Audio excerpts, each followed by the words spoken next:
मयूर भाई Facebook live शुरू कर दिए कि नहीं? मयूर भाई फेसबुक लाइव मेंस वो चल रहा है ना, मेंस हाँ, चलिए चलो सभी को नमस्कार।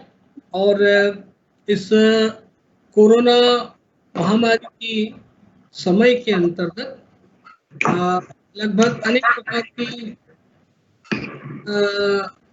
वेबिनार, कॉन्फ्रेंस ऑनलाइन प्लेटफॉर्म के माध्यम से होता चला आ रहा है। पिछले 3-4 महीने यूनिवर्सिटी में, सेंट्रल यूनिवर्सिटी ऑफ गुजरात में हम भी इस प्रकार के अलग अलग प्लेटफॉर्म पे, अलग अलग डिपार्टमेंट, अलग अलग जो यूनिवर्सिटी की इकाई है उसके अंतर्गत हम इस प्रकार के कार्यक्रम कर रहे हैं।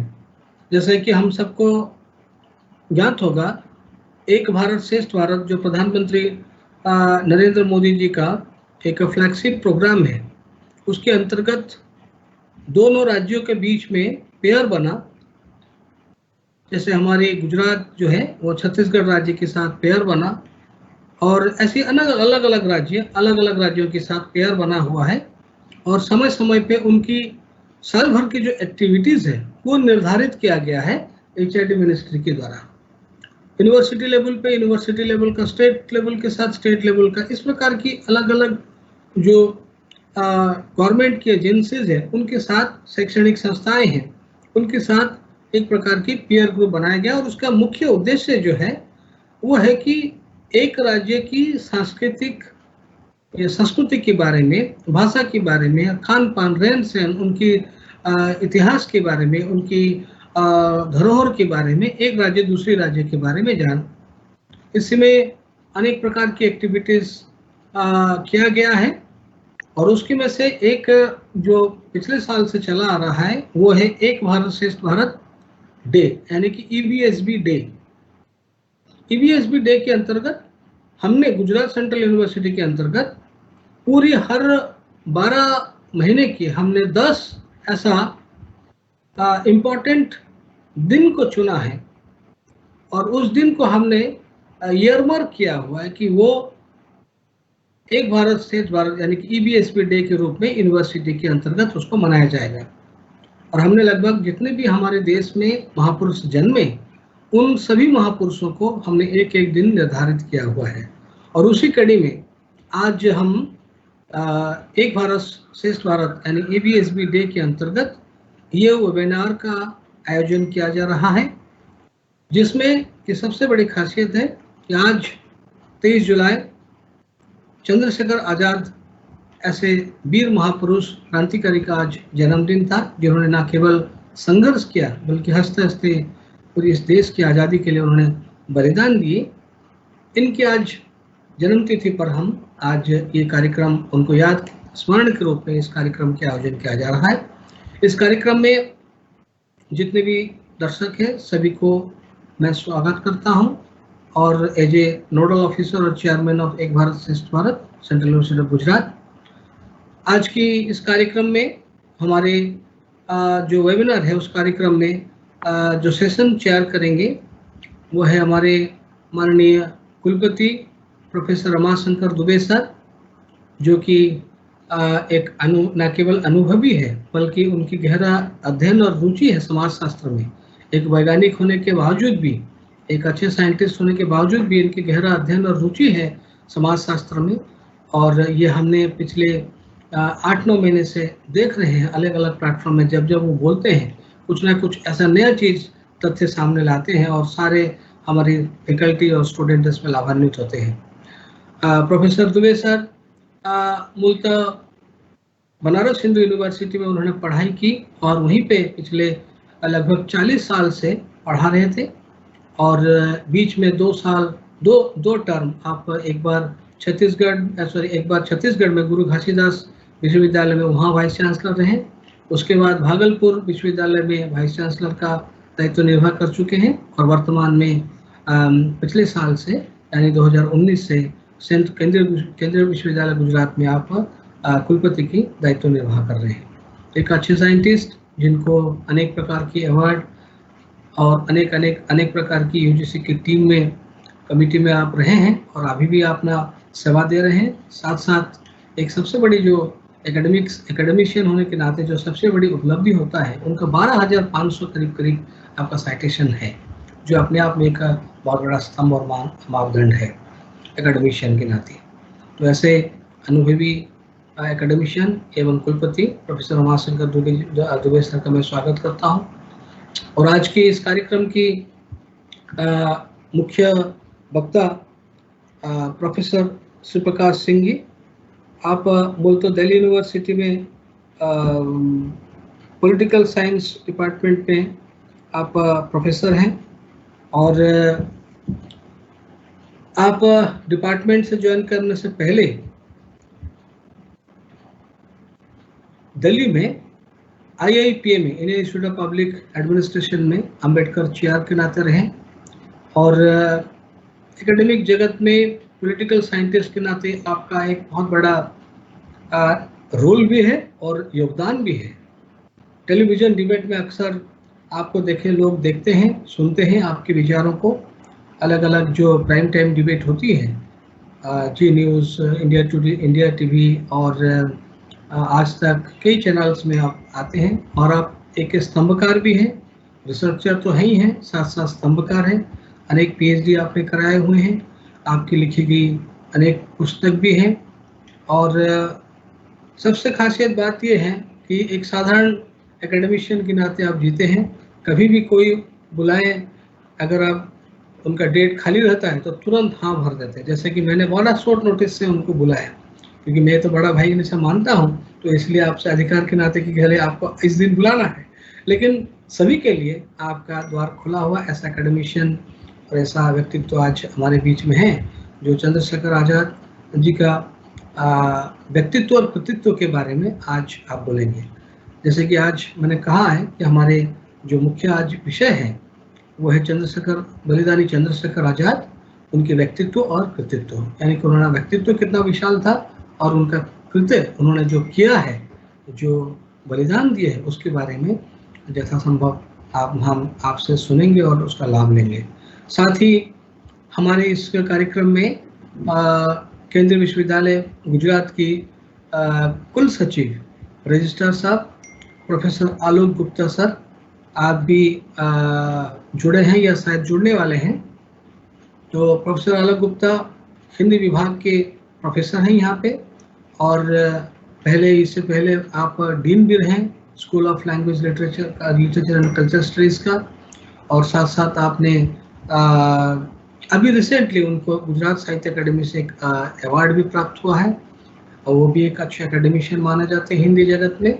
और इससे पूर्व आप गुजरात यूनिवर्सिटी अहमदाबाद में स्थित गुजरात यूनिवर्सिटी में लंबा समय, लगभग 20-22 साल आपने वहाँ पे सेवा दी, और अभी आप कुल सचिव के नाते केंद्रीय विश्वविद्यालय गुजरात में आप सेवा दे रहे हैं।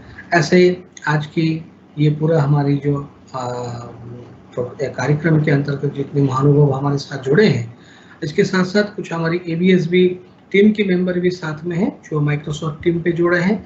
और ये इनमें से डॉक्टर चारुलता दुबे हैं, डॉक्टर दिनेश कुमार हैं, डॉक्टर गुरुराज हैं, डॉक्टर हिरणमय यादव हैं, डॉक्टर मीनाक्षी परमार जो हमारी कन्वेनर हैं,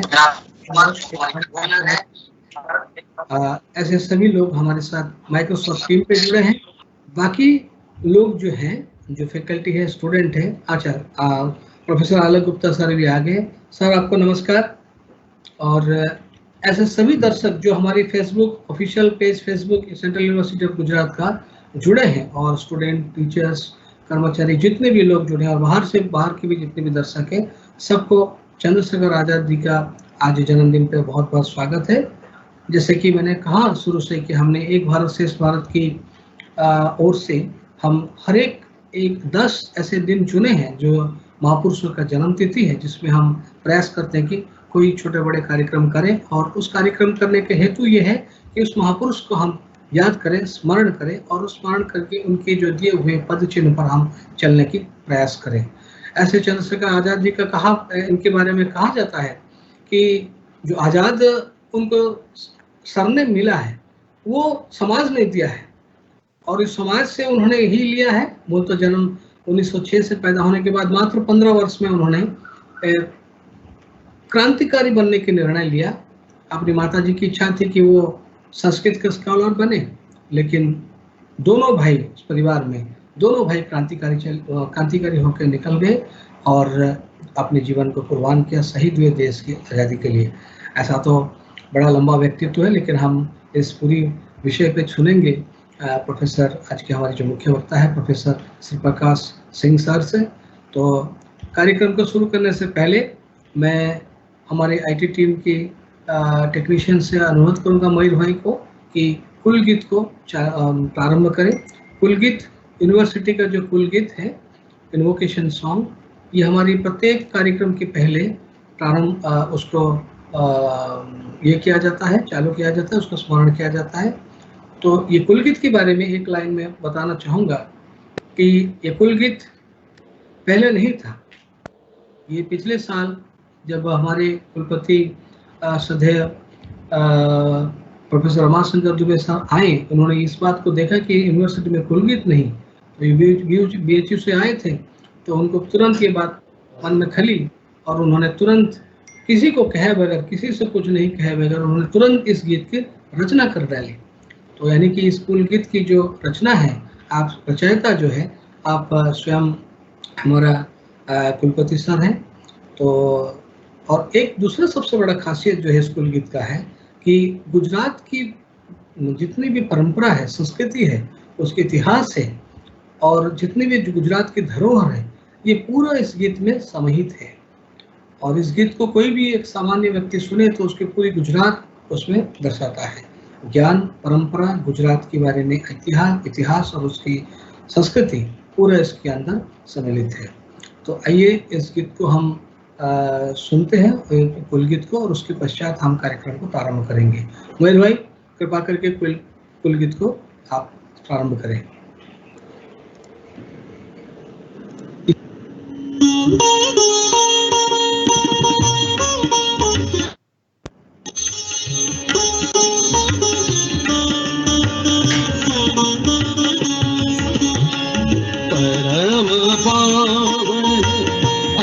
मन भाव यह विश्व ज्ञान का कुंज हमारा, परम पावन अति मन भावन यह विश्व ज्ञान का कुंज हमारा। इस भूमि से राष्ट्रपिता ने विश्व शांति संदेश किया, शारीरिक बौद्धिक नैतिक विकास को शिक्षा का आदर्श किया, सदाचार को नित संकल्पित सत्य शिक्षा का कुंज हमारा, परम पावन अति मन भावन यह विश्व ज्ञान का कुंज हमारा।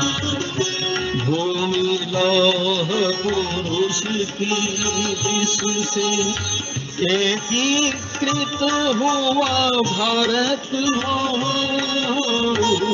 चिंतन है मुचंद्र दयानंद का, लोथल से हुई सभ्यता महान, साबरमती नर्मदा से सिंचित सामाजिक ज्ञान का कुंज हमारा, परम पावन अति मन भावन यह विश्व ज्ञान का कुंज हमारा।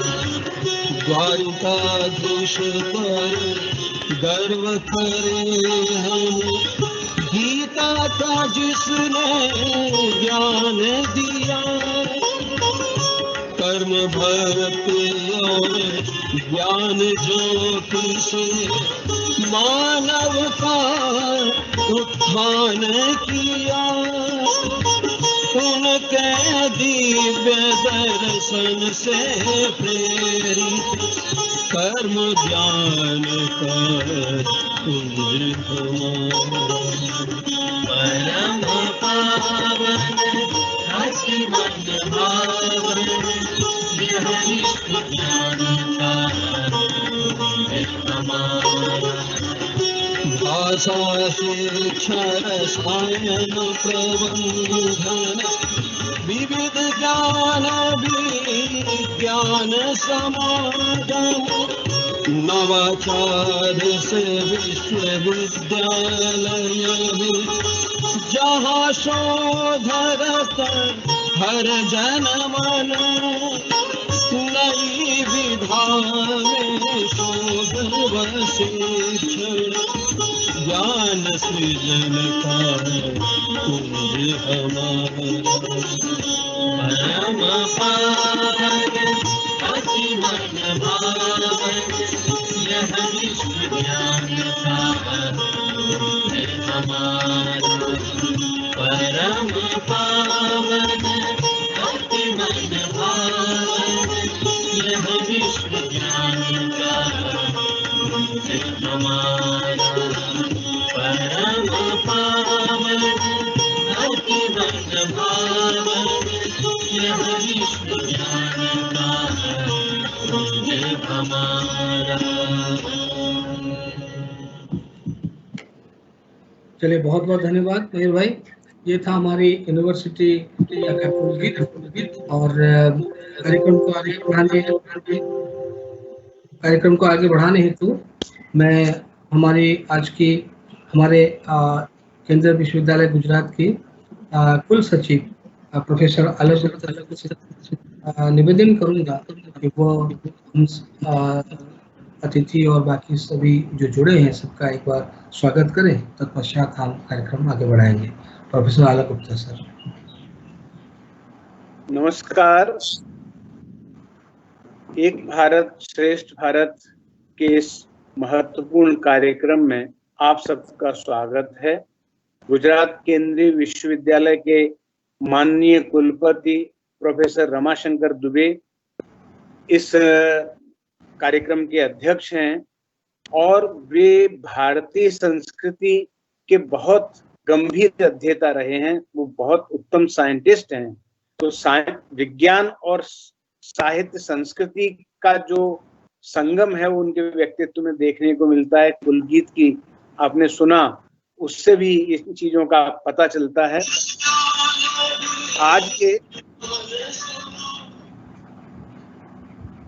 आज के मुख्य अतिथि प्रोफेसर प्रकाश सिंह, जो राजनीति शास्त्र के प्रोफेसर हैं दिल्ली यूनिवर्सिटी में, वे हमें चंद्रशेखर आजाद के बारे में महत्वपूर्ण जानकारियां देंगे और हमारे युवा मित्रों को प्रोत्साहित करेंगे।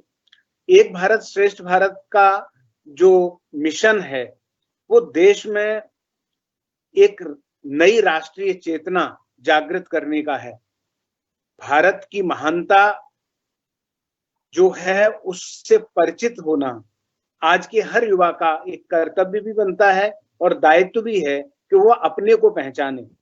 इस संदर्भ में बहुत पहले मैथिली शरण गुप्त ने जब देश पराधीन था तो उस संदर्भ में एक काव्य लिखा था। उसकी 2 पंक्तियां हैं।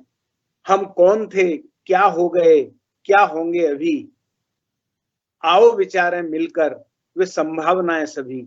हम कौन थे, वो बताना चाहते थे कि हमारी जो परंपरा है उसके बारे में सोचो और इस समय क्या स्थिति है वो बताओ, और अगर यही चलता रहे तो आगे की स्थितियां कैसी होंगी।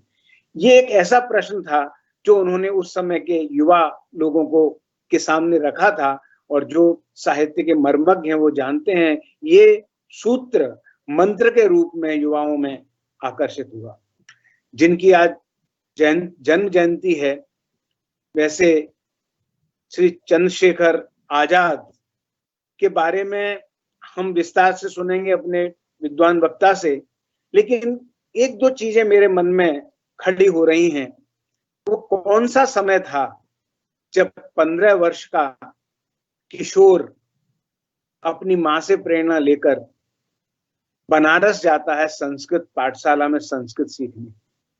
ये वो समय है जो उस परिवेश के कारण विशेष महत्व रखता है कि इतनी कम उम्र में एक बालक ये सारी चीजें उसके मन में प्रेरित करती हैं।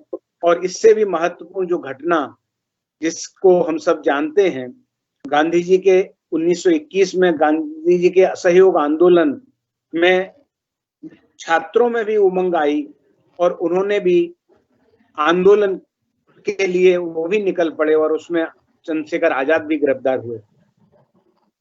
उन्हें 25 बैंतों की सजा, मारने की सजा दी गई और कहते हैं कि उन पर जैसे ही बैंत पड़ता था और उनके मुंह से निकलता था भारत माता की जय। अब देखिए 15 वर्ष का एक किशोर किस मिट्टी का बना था और वो मिट्टी भारत माता की। तो ऐसे हम ये जानते हैं, अगर थोड़ा सा इतिहास में हम जाएंगे तो 1922 में गांधी जी ने आंदोलन वापस ले लिया और इन युवाओं का मोह भंग हो गया। बाद में उन्होंने अपना एक दल बनाया। राम प्रसाद बिस्मिल के द्वारा चौरा चौरी कांड के बाद की ये बात है और इसमें चंद्रशेखर पूरी तरह से सक्रिय हुए। 1925 में काकोरी कांड हुआ, उसको अंजाम दिया गया।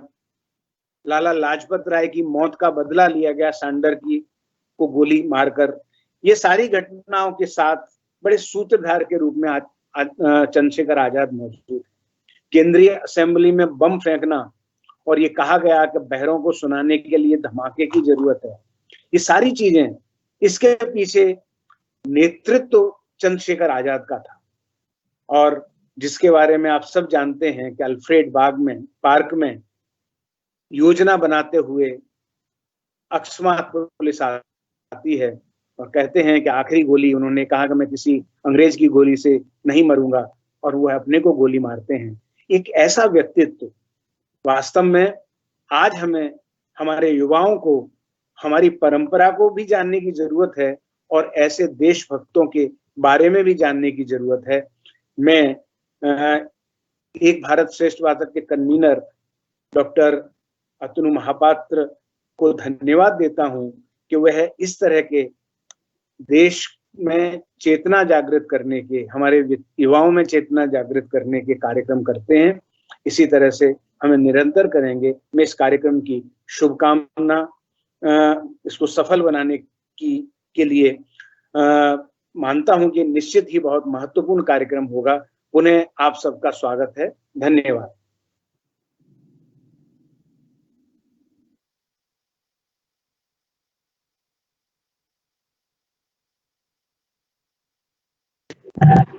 माइक, अपना माइक अनम्यूट करो। माइक। हेलो। धन्यवाद सर, आपका खूब खूब आभार, क्योंकि आपने स्वागत के साथ साथ थोड़ा सा वातावरण को भी सेट करने की कोशिश की ताकि अब हम चर्चा को आगे ले जा सके, क्योंकि आपने इतिहास की कुछ पन्नों को पलटने की प्रयास की और हम सब जितने भी युवा पीढ़ी जुड़े हैं उनको एक तरह से अप्रत्यक्ष रूप में आह्वान करने की प्रयास किया कि जितना संभव देश की गौरव, एकता एवं अखंडता के लिए हम यथासंभव प्रयास करें और मन में और दिल में इस भावना के साथ हम आगे बढ़े। ऐसा आपकी वाणी से प्रेरित होता है। इसलिए खूब खूब आभार। अब मैं इस चर्चा को आगे ले जाते हुए आज के हमारे जो मुख्य वक्ता प्रोफेसर श्री प्रकाश सिंह सर से अनुरोध करूंगा कि वो आप अपनी बात को रखें और जितनी हमारी कार्यकर्ता, जितने भी हमारी इस प्लेटफॉर्म के माध्यम से जुड़े हैं, हमारे विद्यार्थी, फैकल्टी मेंबर्स और बाकी सभी श्रोतागण आज इसका लाभ लें और अधिक से अधिक उस पर प्रेरणा लें, ऐसी उम्मीद रखते हुए मैं आगे कार्यक्रम को बढ़ाना चाहूँगा और साथ साथ श्री प्रकाश सर के अनुरोध करूँगा कि अपनी बात को रखें। श्री प्रकाश सिंह सर।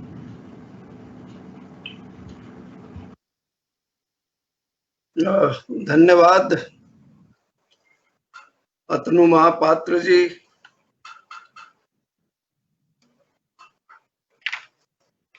एक भारत श्रेष्ठ भारत, इस विषय पर इस मंच के माध्यम से आज मैं आप सबसे जुड़ा हूं।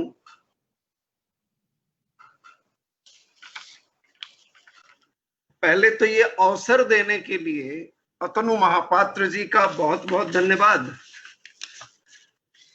गुजरात केंद्रीय विश्वविद्यालय का बहुत बहुत साधुवाद। और ये अवसर सिर्फ महापुरुषों को याद करने का ही नहीं है, ये अवसर उनसे प्रेरणा लेने का भी है।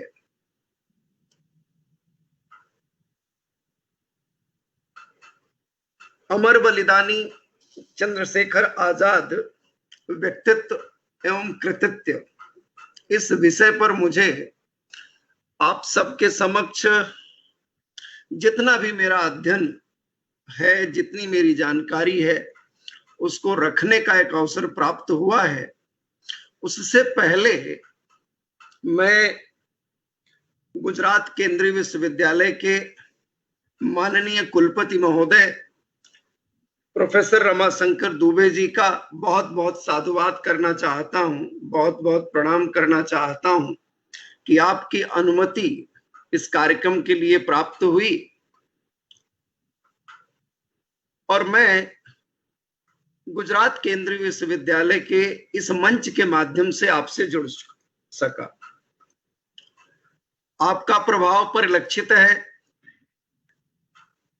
जब मुझे यह ज्ञात हुआ कि गुजरात केंद्रीय विश्वविद्यालय का कुलगीत आपके द्वारा रचित है तो और प्रसन्नता हुई और मुझे लगा कि महामना का प्रभाव गुजरात विश्वविद्यालय तक पहुंच रहा है तो यह राष्ट्र के लिए, समाज के लिए बहुत शुभ संकेत है। और जब मैं महामना को याद कर रहा हूं तो यहां बताना बहुत आवश्यक समझता हूं कि महामना भारतीय राष्ट्रीय कांग्रेस के 5 बार अध्यक्ष रहे और जब तक महामना जीवित रहे तब तक गांधी जी का एक अलिखित आदेश था। वह आदेश यह था कि कांग्रेस अधिवेशन के जो भी रेजोल्यूशन प्रस्तावित किए जाएं, उन रेजोल्यूशंस को एक बार महामना को अवश्य दिखा लिया जाए।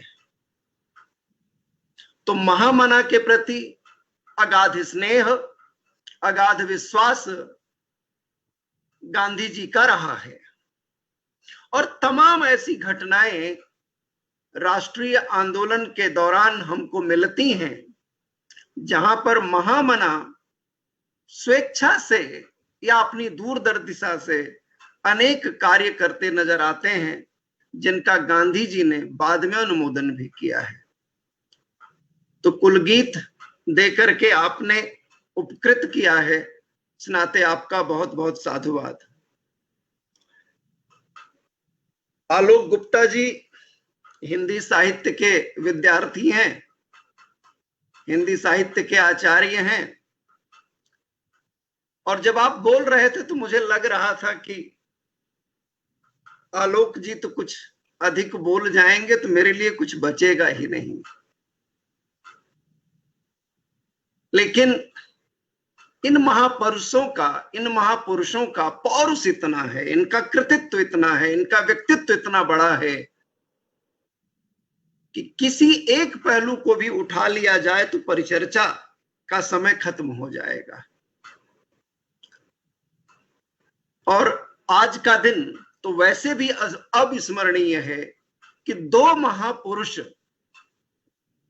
आज ही के दिन इस धरती पर अवतरित हुए एक थे बाल गंगाधर तिलक और दूसरे चंद्रशेखर आजाद, और दोनों ने अपना समग्र जीवन इस राष्ट्र को समर्पित कर दिया।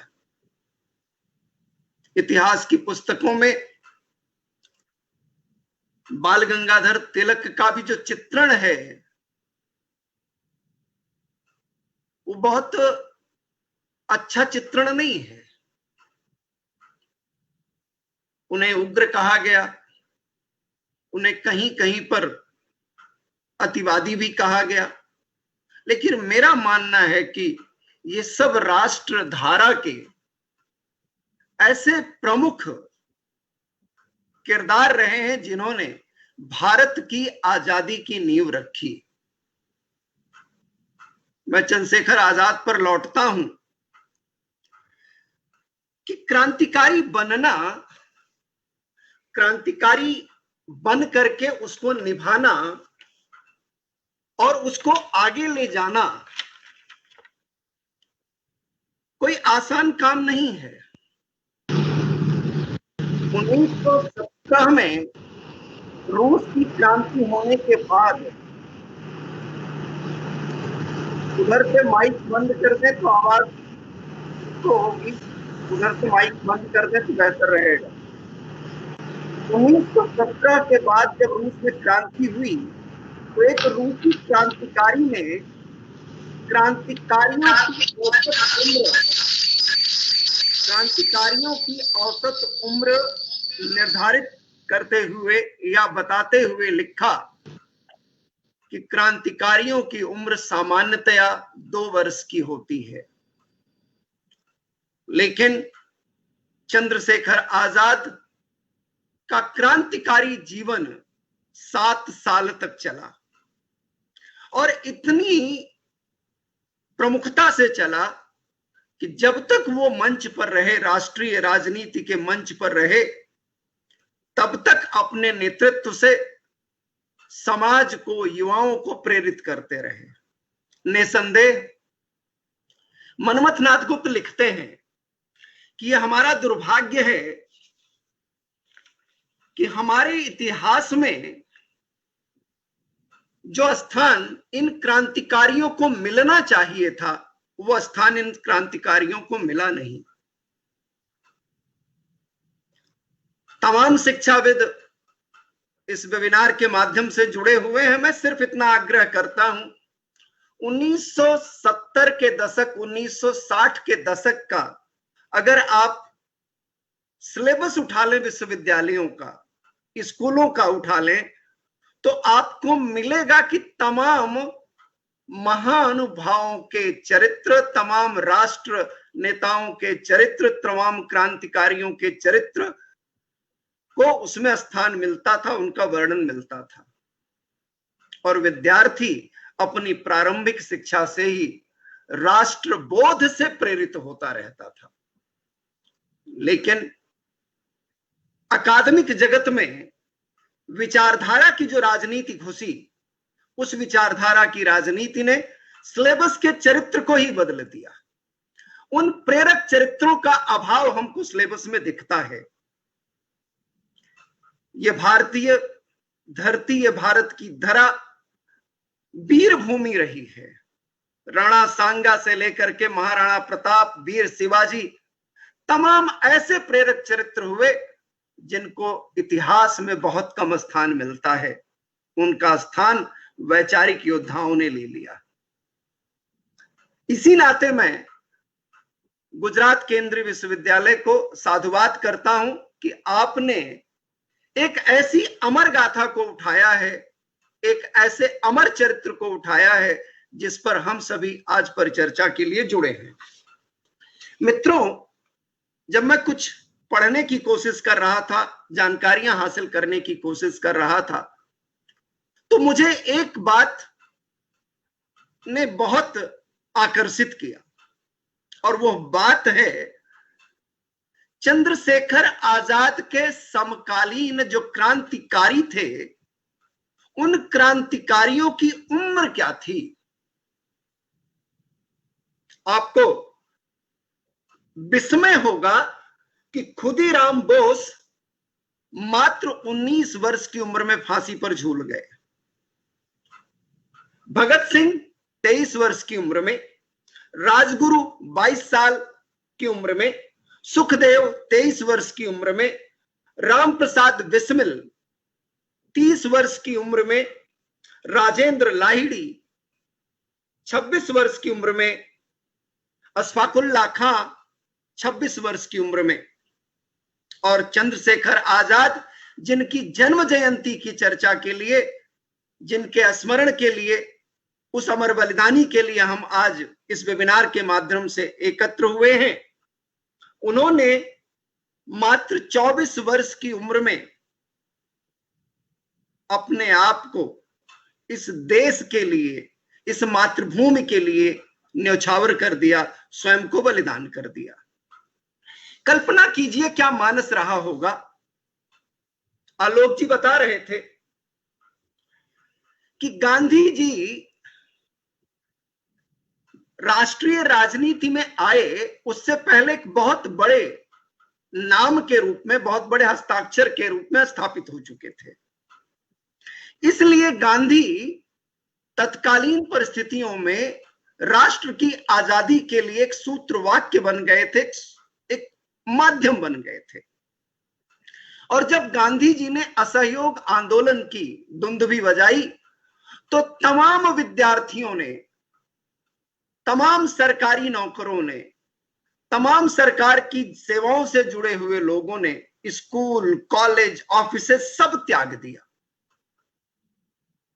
और जिस वक्त असहयोग आंदोलन की ज्वाला जल रही थी, उस वक्त चंद्रशेखर आजाद वाराणसी में संस्कृत विद्यायाटन के लिए गए हुए थे।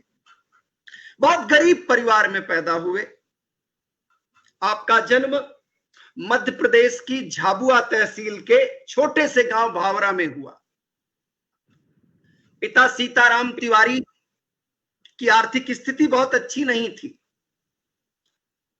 उनके एक मित्र ने दया करते हुए चंद्रशेखर आजाद की नौकरी, छोटी मोटी नौकरी लगवा दी। चंद्रशेखर आजाद को लगा, एक तो उम्र कम थी, दूसरा नौकरी, उसके बंधन, उनको लगा कि यह तो मेरे लिए परतंत्रता है, मेरे लिए कैद है। और एक कपड़े की फेरी वाला जो गांव में घूम घूम करके कपड़ा बेचा करता था, उसके साथ वो मुंबई चले गए, बंबई चले गए। कुछ समय, कुछ दिनों तक उसका सहयोग किया। उसके बाद एक कंपनी में उन्होंने श्रमिक के रूप में काम करना शुरू किया। और फिर उनको लगा कि ये उनकी नियति नहीं है, यानी उनको स्वयं से असंतोष होता था। तो वह पुनः भाग आए और उस संस्कृत विद्यालय में पहुंचे। जब मैं मनमथनाथ गुप्त को पढ़ रहा था, डॉक्टर भगवान सिंह को पढ़ रहा था, डॉक्टर भवान सिंह को पढ़ रहा था, डॉक्टर यशपाल को पढ़ रहा था, तो एक नया चरित्र उनके लेखन में मुझको देखने को मिलता है। जब मैं ये बात कह रहा हूं तो तमाम लोग जुड़े होंगे, उनसे भी मैं आग्रह कर रहा हूं कि तत्कालीन परिस्थितियों में जो इतिहास लिखा गया, उस इतिहास को पढ़ने की आवश्यकता है। रामप्रसाद बिस्मिल ने 30 वर्ष की उम्र में अपने आप को राष्ट्र के लिए आहुति देने से पहले 11 किताबों का प्रणयन किया है, 11 किताबें लिखी हैं। दुर्भाग्य है मित्रों, एक भी किताब हमको पुस्तकालयों में नहीं दिखती है। वो 11 किताबें हमारे पुस्तकालयों की धरोहर होनी चाहिए। हमारे विद्यार्थियों को प्रेरणा लेकर के उनको पढ़ना चाहिए।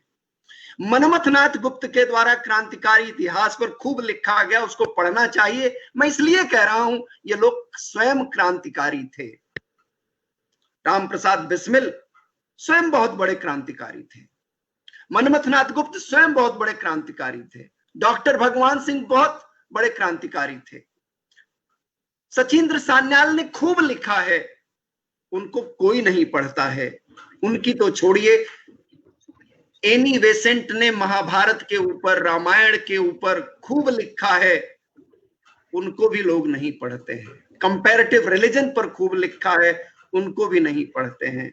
हमने नए नए संस्थागत इतिहासकारों को पढ़ना शुरू कर दिया। इस नाते हम अपनी जड़ों से कटते चले गए।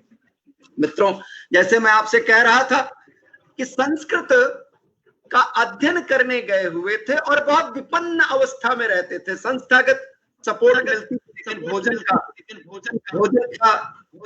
भरोसा नहीं होता था। ऐसे माहौल में वो अध्ययन कर रहे थे। और इसी बीच में जब असहयोग आंदोलन की ज्वाला जली तो उसमें वो शामिल हो गए।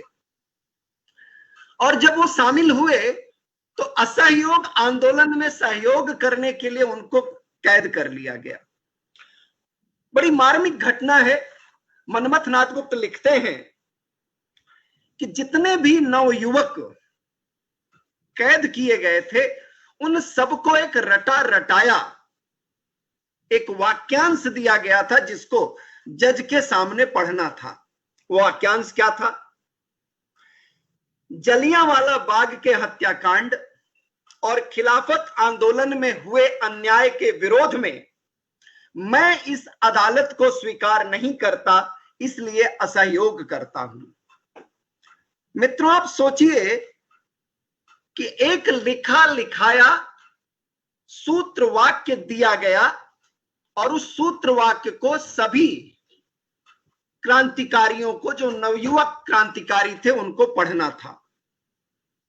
चंद्रशेखर को भी दिया गया होगा, लेकिन चंद्रशेखर जब उस पारसी जज के सामने खड़े हुए जिनका नाम खरे घाट साहब था, तो खरे घाट साहब ने चंद्रशेखर से पूछा, तुम्हारा नाम क्या है?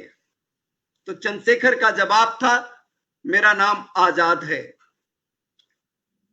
तुम्हारे पिता का क्या नाम है? मेरे पिता का नाम स्वाधीनता है।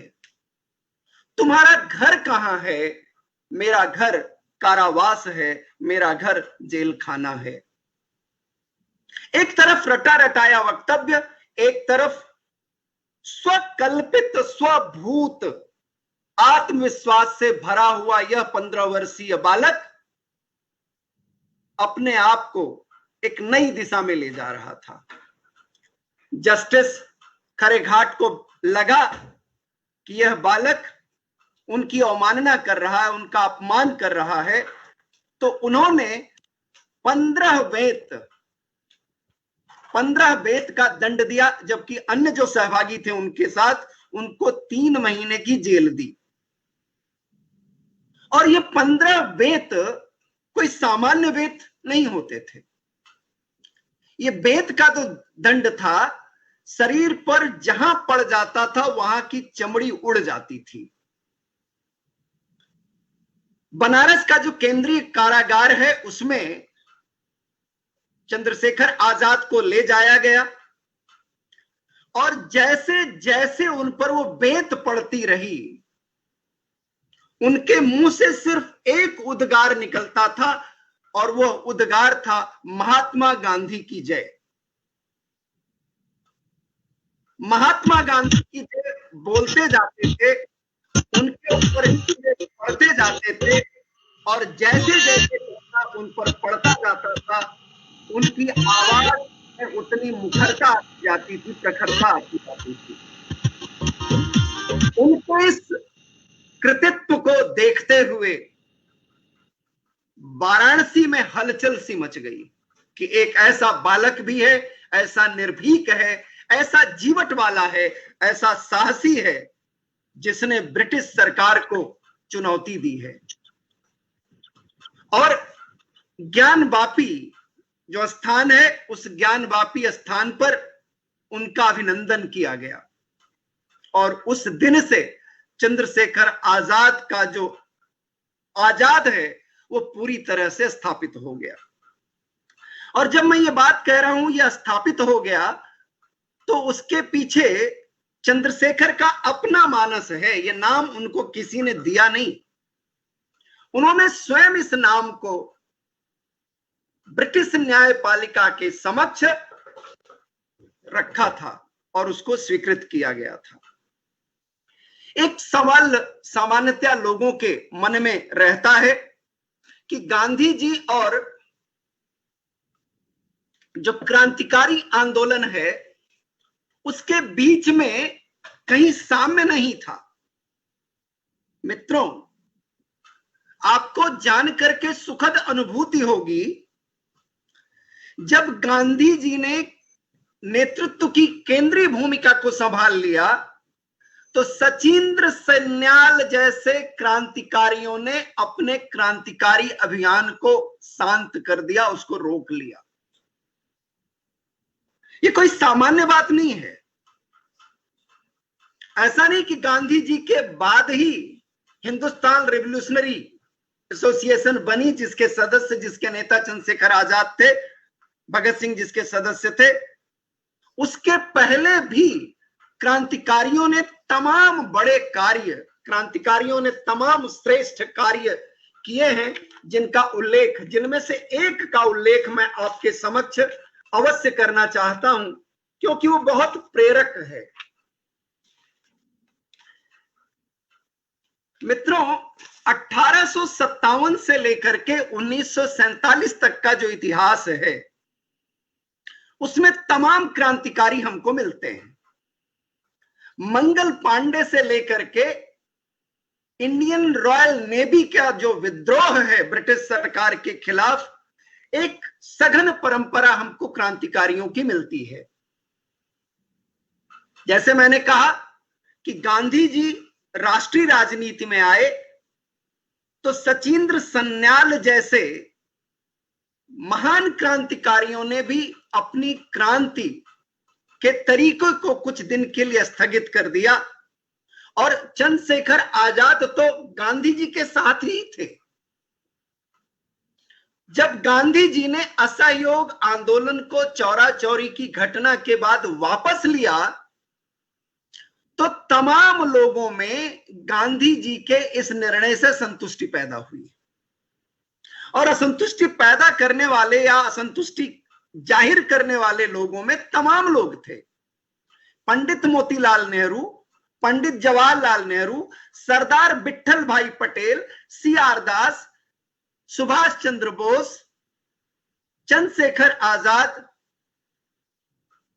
तमाम लोगों ने गांधी जी के उस निर्णय से असहमति जाहिर की। मैं इसके पहले जिक्र कर रहा था कि एक बहुत बड़ी परंपरा है हमारे यहां क्रांतिकारियों की, और उस परंपरा में चंद्रशेखर एक कालखंड में आते हैं। उससे पहले श्यामजी कृष्ण वर्मा, श्री अरविंद, वारिन घोष, लाला हरदयाल, रास बिहारी बोस, वीर सावरकर, कन्हैयालाल दत्त, ये नाम मैं बड़े स्पेसिफिक तरीके से लेना चाहता हूं, और मनमथ नाथ गुप्त ने बड़ा मार्मिक वर्णन कन्हैयालाल दत्त का किया है। कन्हैयालाल दत्त को फांसी की सजा हुई। ब्रिटिश सरकार का विरोध करने के नाते, यह 1908 की घटना है। वो जेल में थे, और जिस मुखबिर के नाते कन्हैयालाल दत्त को यह सजा हो रही थी, जेल हुई थी, उनका नाम था नरेन गुसाई। कन्हैयालाल दत्त ने संदेश भेजा कि मुझे इसको मारना है, इस नाते मुझे हथियार चाहिए। खाने के डिब्बे में चावल, उबले हुए चावल का जो डिब्बा होता, जो उन्हें भोजन दिया जाता था, उस डिब्बे में रख करके एक छोटा सा रिवॉल्वर उनको पहुंचाया गया, और जेल में ही उन्होंने नरेन गोसाई की हत्या कर दी। मित्रों, मैं इसलिए कह रहा हूं कि जिस सुरेंद्रनाथ बनर्जी को नरमपंथी कहा जाता था, उस सुरेंद्रनाथ बनर्जी के बंगला समाचार पत्र के कार्यालय में इस घटना के बाद जश्न मनाया गया था। यानी जनमानस ऐसा था जिसने कन्हैयालाल दत्त के इस कार्य को बहुत मन से स्वीकार किया। कन्हैयालाल दत्त को फांसी हो गई। कन्हैयालाल दत्त को लेने के लिए उनके परिवार के लोग उनके शरीर को लेने के लिए जब जेल में पहुंचे तो निसंदेह परिवार का एक व्यक्ति गया था, मित्रों का एक मित्र गया था, कुछ लोगों की आंखों में आंसू थे। तो जो जेल का जेलर था उसने उनके भाई से कहा, आप क्यों रोते हो? I am quoting again from Manmath Nath Gupt. आप क्यों रोते हो? जिस देश में ऐसे वीर पैदा होते हों वह देश धन्य है। मरेंगे तो हम सभी, परंतु ऐसी मृत्यु कितने लोगों को प्राप्त होती है। मैंने कल शाम को कन्हैयालाल दत्त के चेहरे पर ऐसी खूबसूरत मुस्कुराहट देखी थी जिस मुस्कुराहट को मैं भूल नहीं पा रहा हूं, उस आभा को मैं भूल नहीं पा रहा हूं। और जब कन्हैयालाल दत्त को शमशान ले जाया गया, तत्कालीन परिस्थितियों में जब किसी क्रांतिकारी का साथ देना अपराध माना जाता था, 1 लाख लोग शमशान घाट पर थे। और अद्भुत कार्य तो उसके बाद हुआ कि लोगों ने कन्हैयालाल दत्त की राख उठा करके अपने माथे पर मली और तमाम लोग अपने घर वो राख लेकर के गए जिससे उसे कहीं मंदिर में रखा जाए, ताबीज और गंडा बनाया जा सके। तो अंग्रेज सरकार के द्वारा क्रांतिकारियों के विरुद्ध दमनात्मक कार्य लगातार चल रहे थे। मित्रों, जैसे मैंने कहा कि खुदीराम बोस 19 वर्ष की उम्र में चले गए।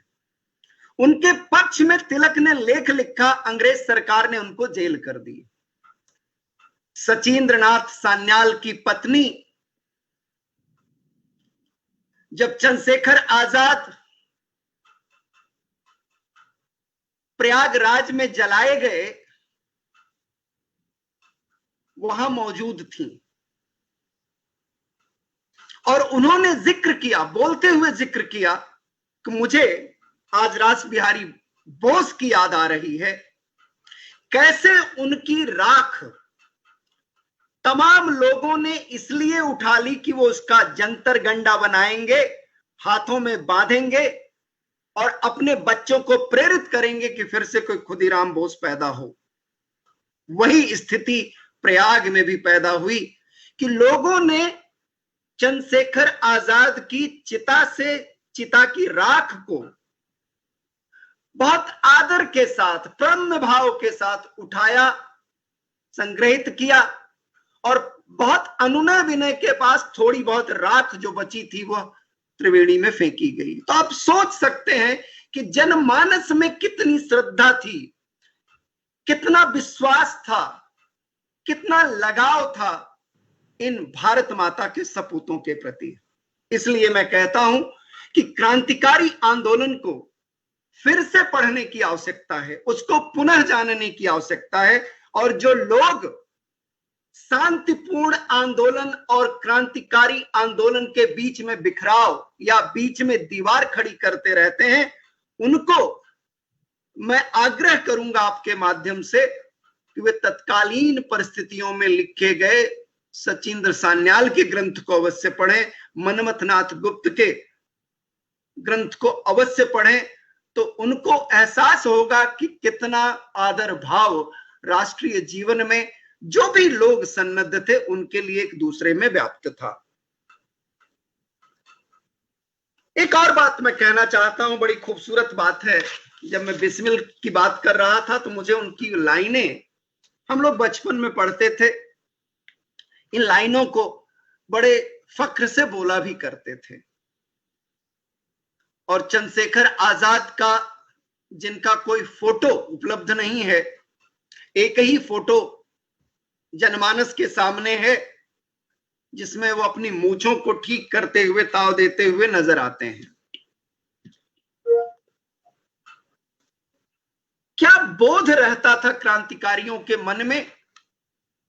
बिस्मिल की एक गजल है, उसकी 2 लाइनें मैं इस बीच में पढ़ रहा हूं, फिर उसके बाद लौटूंगा। चंद्रशेखर आजाद पर।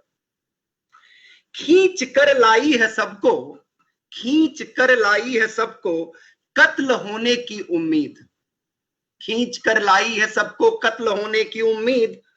आशिकों का आज जमघट, आशिकों का आज जमघट, कूच ए कातिल में है, कूच ए कातिल में है।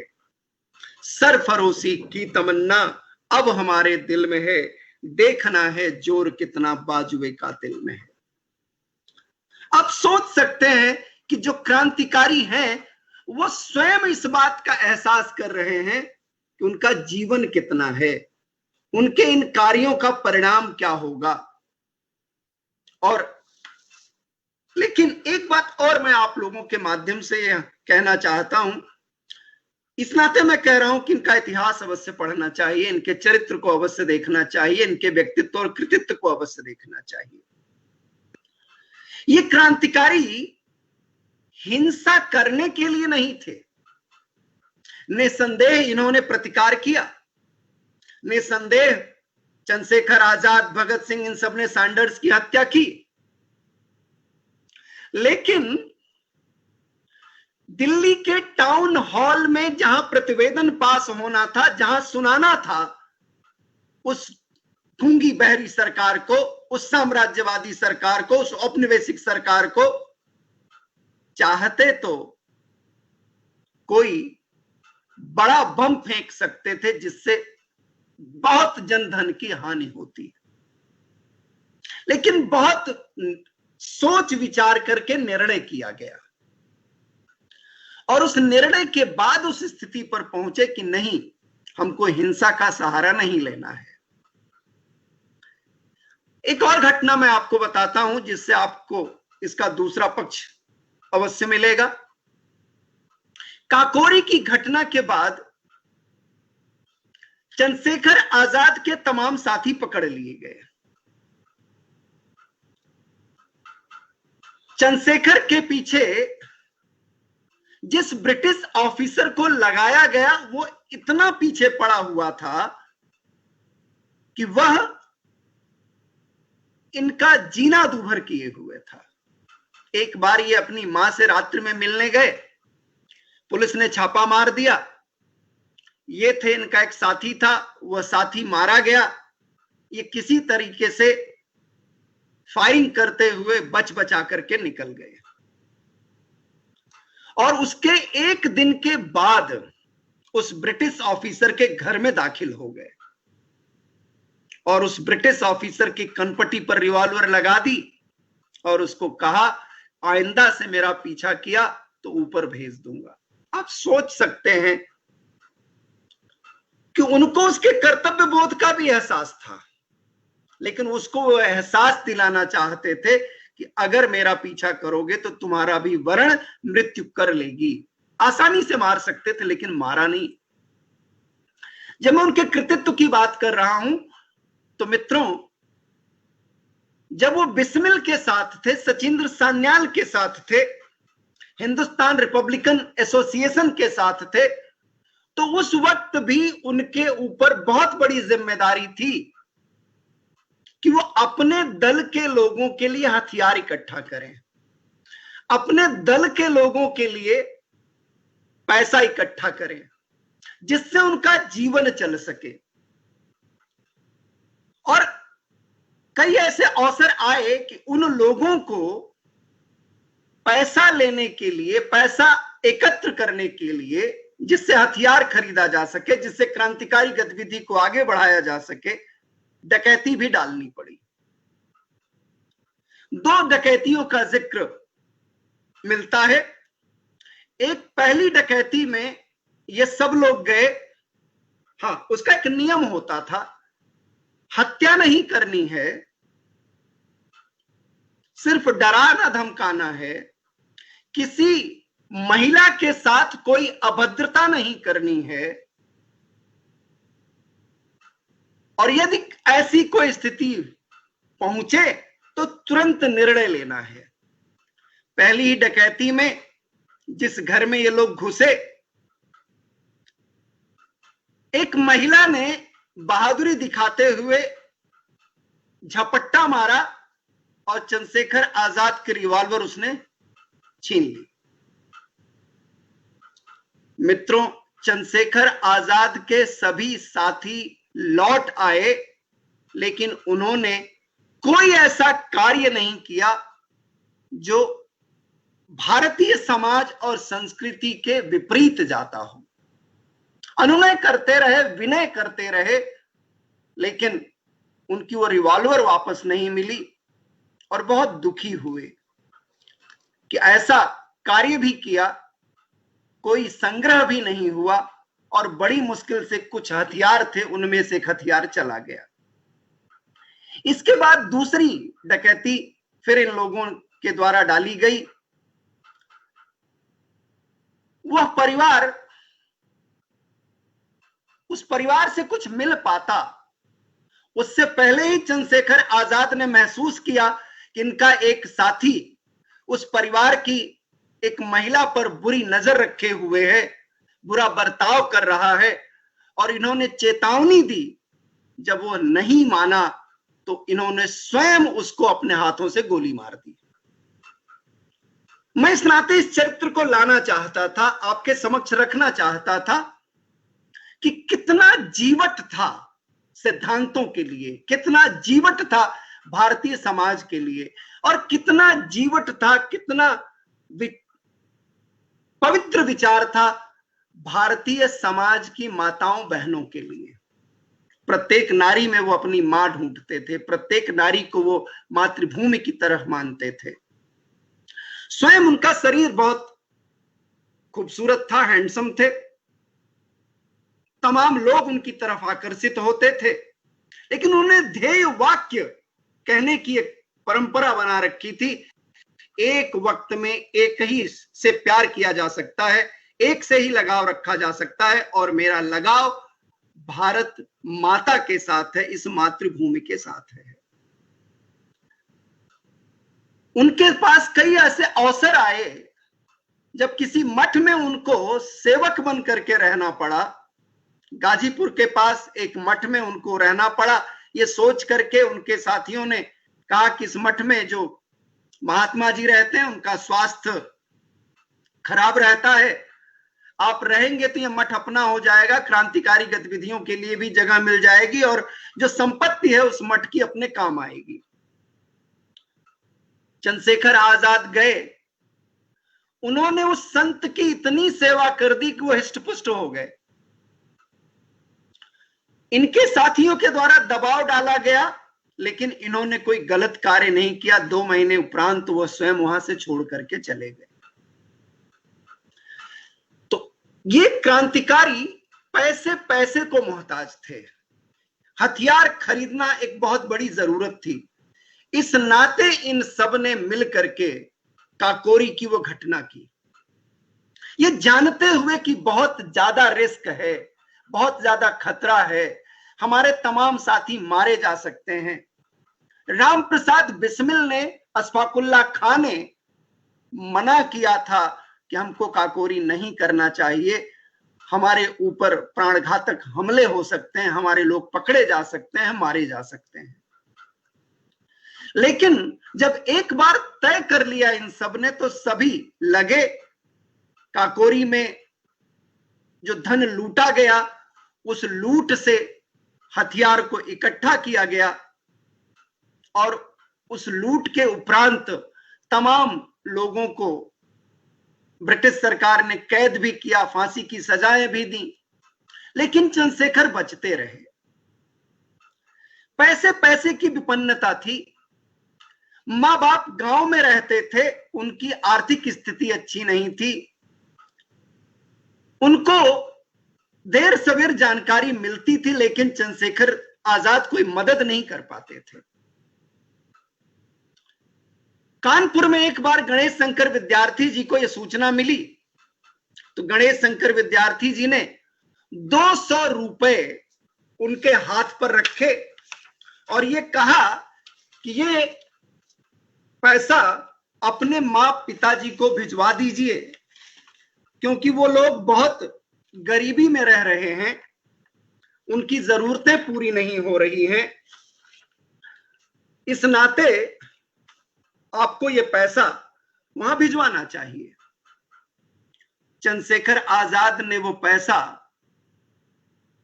क्रांतिकारियों पर खर्च कर दिया, उनकी जरूरतों पर खर्च किया। और जब ये सूचना गणेश शंकर विद्यार्थी जी को मिली तो उन्होंने चंद्रशेखर को बुला करके पूछा कि भाई आपने ऐसा क्यों किया।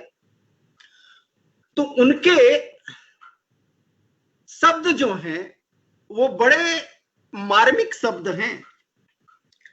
वर्तमान संदर्भों में किसी नवयुवा को बुरे भी लग सकते हैं, लेकिन अगर उस क्रांतिकारी के मानस के बारे में सोचें, उसके दायित्व के बारे में सोचें, उसके नेतृत्व के बारे में सोचें, तो आपको लगेगा कि कितना बड़ा बलिदान यह अमर बलिदानी देश के लिए कर रहा था। डॉक्टर वीरेंद्र सिंह लिखते हैं, जब विद्यार्थी ने पूछा तो उन्होंने कहा इन कोट्स, मेरे माता पिता को तो फिर भी कुछ कुछ खाने को मिल जाता है, किंतु मेरी पार्टी में अनेक ऐसे क्रांतिकारी हैं जिन्हें कई बार भूखों सोना पड़ता है। मेरे माता पिता तो वृद्ध हैं, वे मर भी गए तो राष्ट्र की हानि नहीं होगी। फिर से मैं शब्द दोहरा रहा हूं, मेरे माता पिता तो वृद्ध हैं, वे मर भी गए तो राष्ट्र की कोई हानि नहीं होगी। यदि मेरे दल का कोई सदस्य तड़प तड़प कर मर गया तो हमारे लिए यह बहुत शर्म की बात होगी और इस देश को इससे बहुत बड़ी हानि होगी। जब उन्होंने अपना दल स्वयं बनाया भगत सिंह के साथ मिलकर के, तो एक एक पाई का हिसाब रखते थे, बहुत मितव्ययी भाव से खर्च करते थे, क्योंकि उनको लगता था कि क्रांतिकारियों की आवश्यकता पहले पूरी होनी चाहिए।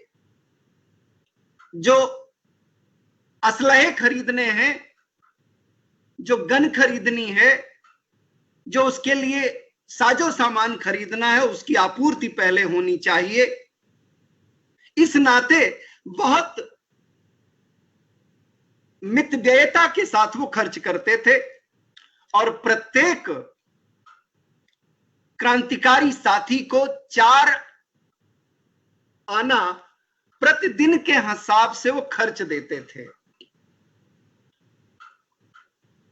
4 पैसे आना नहीं, 4 पैसे के हिसाब से वो खर्च देते थे। और लगभग सभी क्रांतिकारी उस 4 पैसे में अपना काम, अपनी दिनचर्या उससे पूरी कर लेते थे। भगत सिंह को फिल्में देखने का शौक था। एक आध ऐसा अवसर आया कि भगत सिंह ने चंद्रशेखर आजाद से फिल्म देखने के लिए पैसा मांगा। बड़ा खूबसूरत सा, बड़ा मार्मिक सा शब्द है।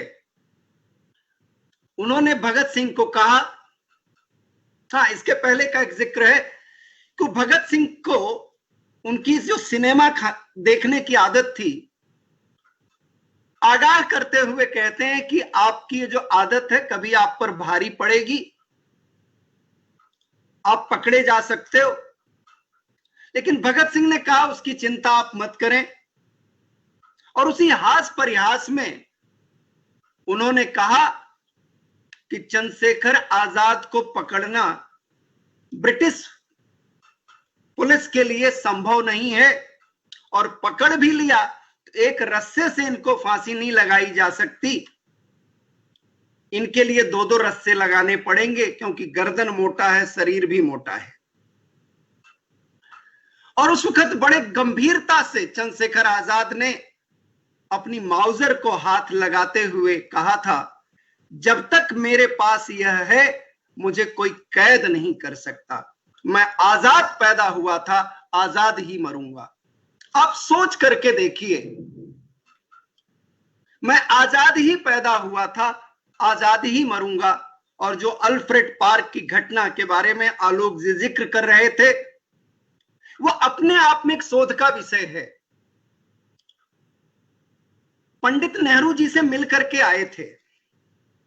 जितना पैसा क्रांतिकारियों के पास था वो सारा पैसा उन्होंने एकत्र करके पंडित नेहरू को दे दिया था कि भगत सिंह को, उनकी टीम के लोगों को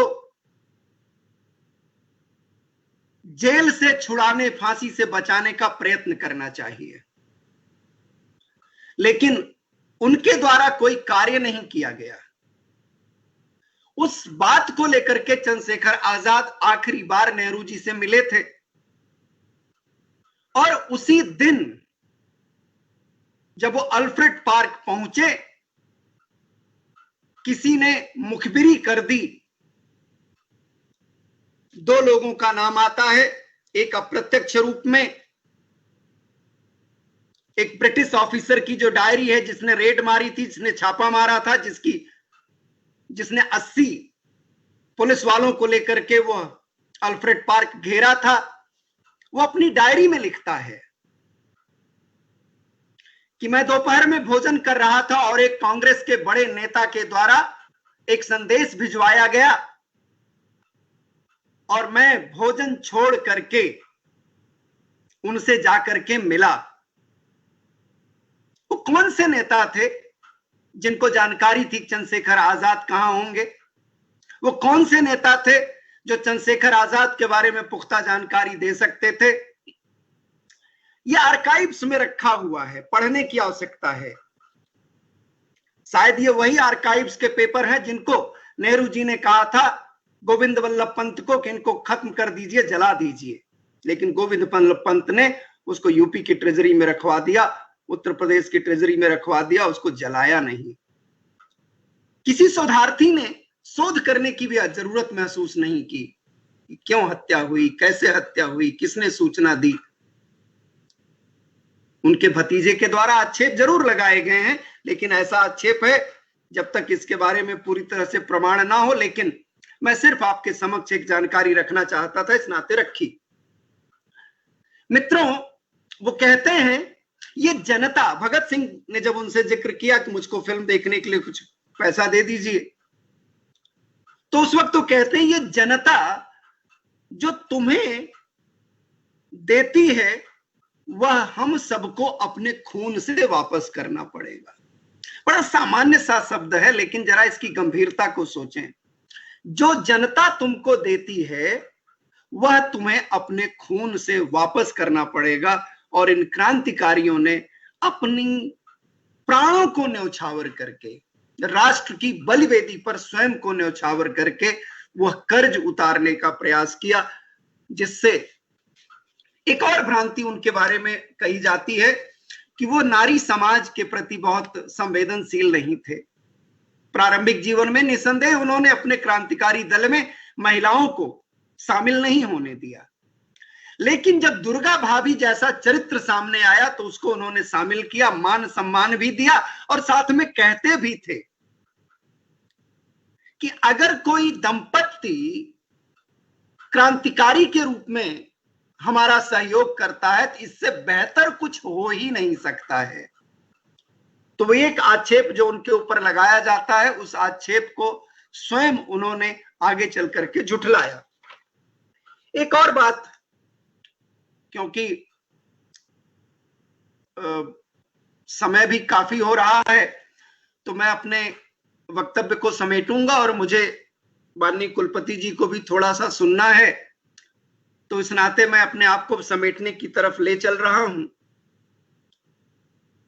मित्रों, जब ये काकोगरी की घटना हो गई तो उनको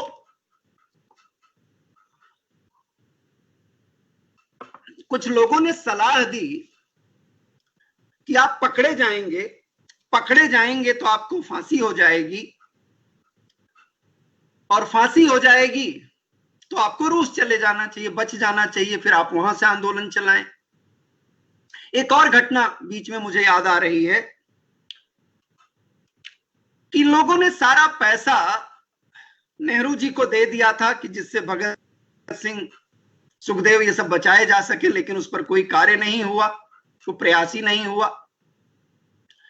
स्टालिन के द्वारा ऐसा उल्लेख मनमथनाथ गुप्त करते हैं। स्टालिन के द्वारा बुलावा भेजा गया था चंद्रशेखर आजाद को, और इसी नाते जब वो बुलावा भेजा गया तो तमाम हमारे वामपंथी मित्र विचारक चंद्रशेखर आजाद को वामपंथी धारा में खड़ा कर देते हैं, जैसे उन्होंने सब कुछ वहीं से हासिल किया हो। 1200 रुपए की आवश्यकता थी कि वहां जाया जाए, किससे मांगा जाए, इस पर बहुत मंथन हुआ, लेकिन उस पर प्रगति नहीं हुई। जब उनसे कहा गया कि रूस चले जाइए तो उनका जो उत्तर है, बड़ा खूबसूरत उत्तर है, वो मैं आपके समक्ष रख रहा हूं। रूस फूस की बातें मेरे साथ मत करो। मेरा शरीर भारत की मिट्टी से बना है और मैं भारत की आजादी के लिए शत्रु से लड़ते लड़ते मरकर इसी देश की धरती पर इसकी धूल में मिल जाऊंगा। यानी आप उनका कमिटमेंट देखें, उनका अनुशासन देखें, तो उनके कदम कदम पर हम सबको प्रेरणा मिलती है। सिर्फ और सिर्फ अवसर है कि पुनः इन क्रांतिकारियों के इतिहास को हमें पढ़ाया जाए, हमें बताया जाए, ऐसी व्यवस्था हो कि जिससे हमारा यूथ, हमारा नवयुवक पुनः उन महापुरुषों के कार्यों से सीख सके और राष्ट्र को एक सकारात्मक सहयोग दे सके। राम प्रसाद बिस्मिल